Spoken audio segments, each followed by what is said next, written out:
And then now what we can do is get started on our interior, which this comes together lickety split. Basically what you do is just find your centers, and then we're just gonna sew them all together. Without having pockets on the inside, this comes together so quick.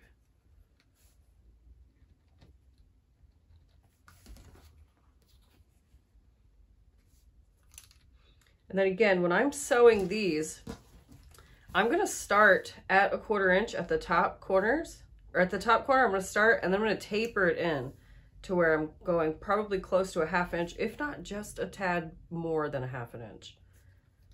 Because I do not want this bag to be saggy and bunchy on the inside. And then the other thing is we need to leave a turning hole in one of these panels. And so I have experimented with it, leaving it all different places, at the bottom, on the sides. The bottom definitely is easiest to turn. So I'm probably gonna do that. And then I might try to do the same thing that I was talking about in my earlier video of just gluing or taping it into place instead of adding that bottom stitch line.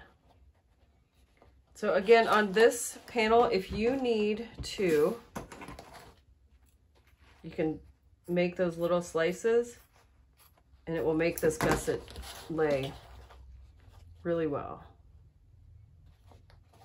So it just opens up like that.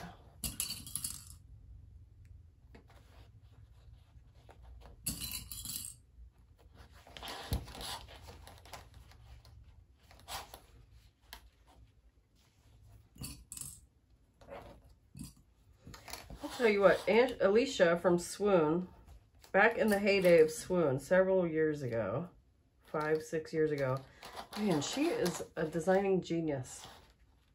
All these bags, she put out so many patterns. Okay, now I'm gonna go to the machine, I'm gonna stitch all the way around this side, and then whenever we attach this side, we're gonna leave the birthing hole. So, I'll just come back and do that.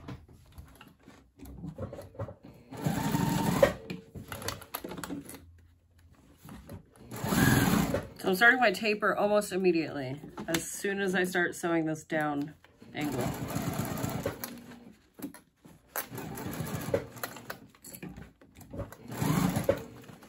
Yep, and so I'm about a 1/2 inch now, sewing across the bottom.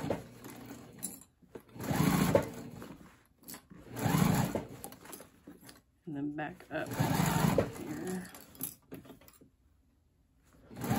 And then going back to that 1/4 inch. Very important to do that, so then everything lines up nicely.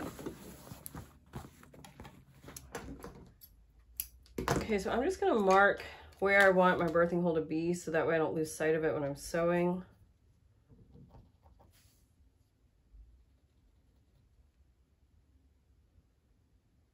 It's really tiny. Go from here to here. That should be big enough, so it's like 1, 2, 3, 4. It's about a 5 inch turning hole there.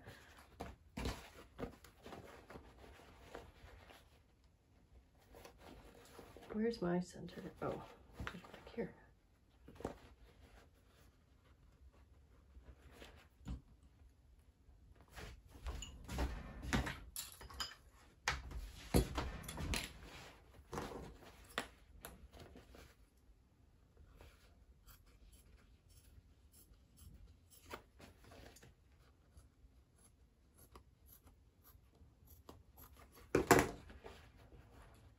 And so when I am laying this, if you lay the rounded edges together, I'm kind of folding it in toward the gusset, and I'm creating this little shelf here, which is mimicking the seam line that's going to be there.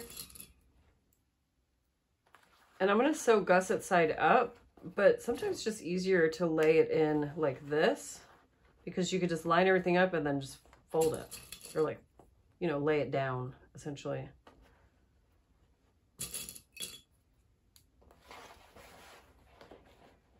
So I grab it like that and then just pinch it and fold it down.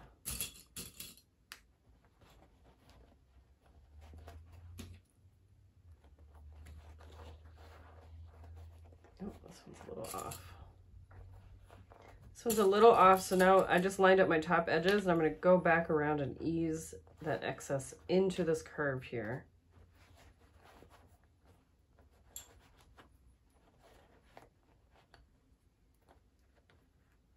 So weird how stuff like this happens, because, I mean, I just did the other side fine without having this issue.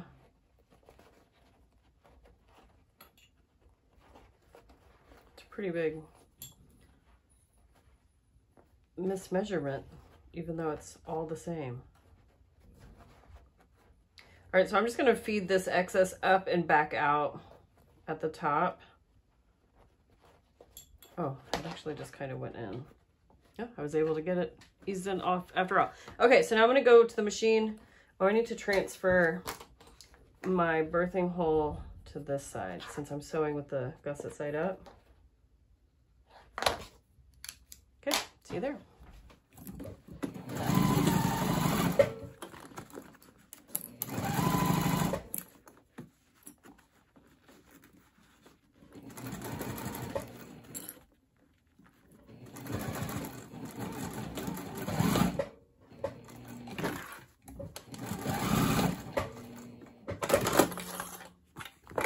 This is not the side that we want excess to be in on, because whenever we have to fold this in and under, once the bag is sewn together, we want it to lay really nicely. So I am going to actually pull or re-ease all those pieces in. Okay, that's better. So I'm skipping that birthing hole that I made.